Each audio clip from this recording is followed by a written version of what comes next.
There are some obvious benefits for key stakeholders. From a CEO's point of view, they get to gain a lot from this initiative, which is why we're focusing on their involvement. All too often, what I see on projects is that the CEO will be definitely time poor. They will have some big KPIs that they need to work to, and they will hand off this exercise as being part of someone's day job. But it is way more important than that. I read yesterday, Investopedia, who some of you might know, they captured some studies that suggest that 45% of company performance is influenced by the actions and behaviors of the CEO, and that 15% of the variance in profitability is influenced by the actions and decisions of the CEO. Those are quite stark numbers, and they're probably the numbers that the CEO will have at the top of their daybook. But we need to look at the leading indicators and the forward-looking activities that create the conditions for those outcomes to be affected.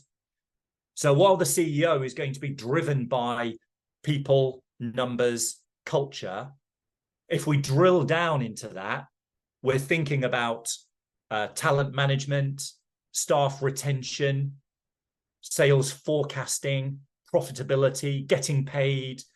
We're looking at innovation, alignment to strategy.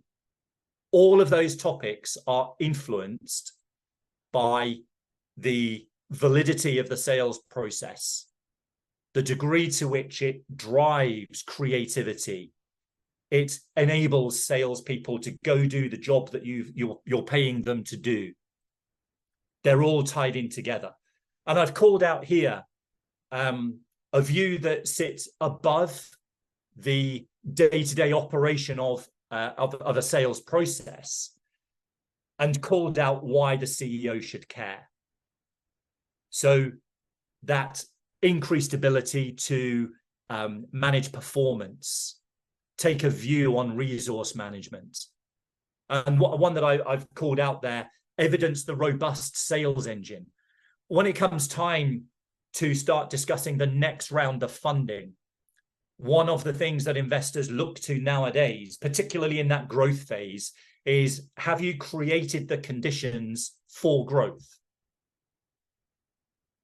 If an investor looks at your sales process and thinks, what is that? How do I know where we are or what's going to happen next? They're going to be asking questions. It will be one point in a big conversation, but that ability to evidence the sales engine as being capable of supporting growth, continued growth, is going to be part of the conversation. So the CEO should care. It's also likely to be the CEO, by the way, who knows all of the moving parts and why they move in the way that they do. So their ability to tune the sales process should not be underestimated. Of course, much of the impact of sales process is realized through robust definitions of the process, but also the procedures that are part of the operation. That comes much closer to the shop floor. So sales leadership, for example, they need to be able to model what success will look like and have the sales process reflect that model to win. And we'll come back to that. Equally, exposing landmines. They need to be able to identify where are the yellow alarms, let alone the red ones, that are diluting the quality of the pipeline. Where are they? Where are the coaching opportunities? And how do I use the pipeline to identify them or validate my instinct? Let's not underestimate the role that instinct plays in these decisions. And then for salespeople as well, as resistant as salespeople are going to be, the opportunity to evidence the tools and content that is needed, the diligence that they can apply independently to qualify opportunities and the time that they spend on them. These factors all influence where, how we are creative and the time available to be creative. If the pipeline is diluted and we're chasing poor quality opportunities, we are not going to be creative. We might be random, we might be panicked, we might be working all hours. None of that is creativity.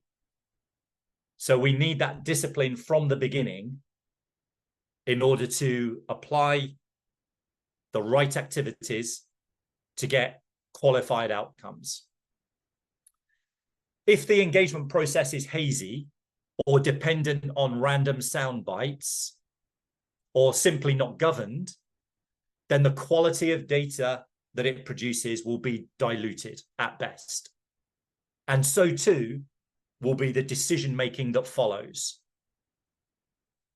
Initially, around resourcing, direction, strategy, product, but later on about jobs and the behaviors of the leadership team. So everybody should care about the impact the sales process has, and the CEO should be taking individual responsibility for making sure that it is tuned to do the job that the business needs.